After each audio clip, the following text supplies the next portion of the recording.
name of Christ, who is our light. Amen. Amen. Happy Epiphany. Happy Epiphany. Fiat lux, let there be light. That was the motto of my old school, the University of California, Santa Cruz. Of course, they stole it from Genesis, and they also referred to themselves as the city on a hill because Santa Cruz, the university, was built on a hill, but also because they were referencing, of course, Jesus' statement, "You are the light of the world. A city on a hill cannot be hid." I think they were trying to say that knowledge is light, and that their intention, their mission, was to be a beacon of this light.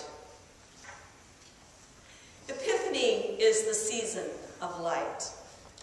Epiphany means revelation, as when something is hidden and discovered, or suddenly made apparent. It kind of reminds me of those cartoons you see, maybe, Bugs Bunny with the light bulb coming on over his head. That's the moment of epiphany. Aha! I get it now. So it has that sense of a brief moment, like the Magi's visit to the Christ child. But there's also another sense of epiphany that can be more ongoing. And when we speak of that, I think we speak more of the term enlightenment. But in any case, the idea of light is everywhere in religion and philosophy. To be enlightened is to be aligned with truth, capital T. To this end, the Buddha meditated under the Bodhi tree. And Plato also talks about light as truth. And he also, interestingly, talks about the human condition as being one of living in a cave with the light of truth always at our backs. And that somehow we're unable to perceive it directly. But what we get of reality are the shadows on the wall of the cave, because of our difficulty in perceiving light directly. This makes me think of a wonderful novel by Ian McEwan called Atonement. You might have seen the movie as well.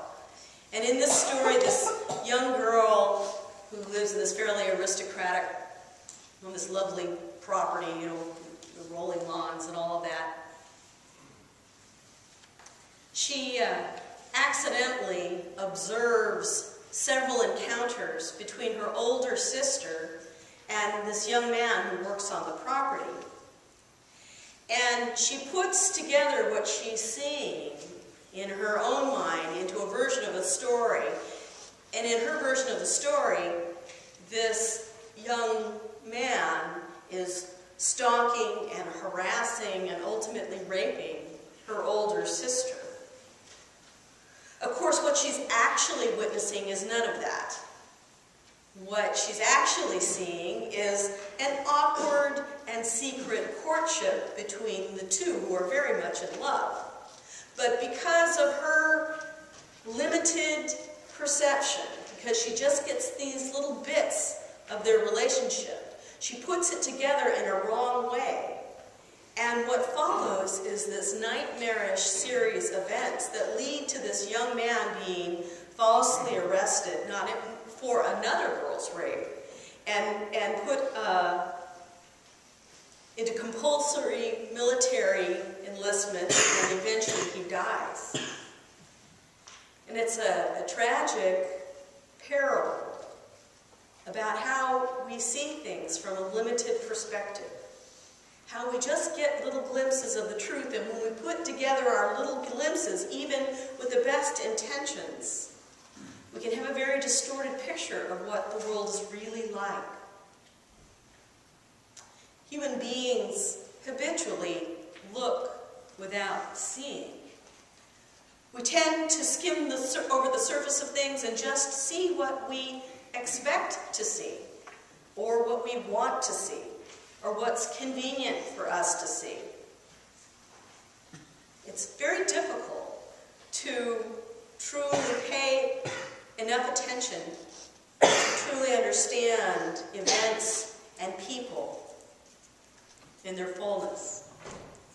Jesus talks about having divided sight versus single sight. And I think we might think of that as blurred vision. You know how when your eyes aren't working well together, perhaps.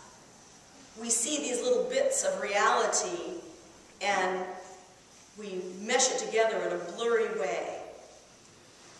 The primary source of this distortion is sometimes called the ego, or the false self.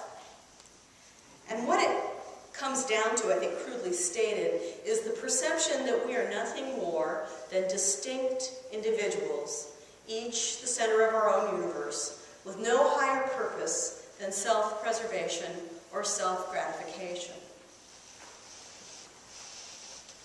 From that perspective, the world looks very different. So enlightenment is about the process of coming to understand ourselves, not as the center of the universe, dethroning the false self, and coming to see ourselves in a much broader and more sacred context. The religious concept of enlightenment is like having corrected vision, being able to see clearly, which has tremendous practical consequences on our lives. Those of us who wear these things know what life is like in the morning before we find them. I can't read the newspaper. If I were to just look at the pictures and guess what was happening, it would be even more inaccurate than reading. It would be truly dangerous for some of us to drive down the street without our glasses on. Enlightenment is about having that corrected vision that allows us to perceive reality as it really is. And it's not a doctrine. It's not about doctrine or being correct so much as it is about living a whole life, navigating in the world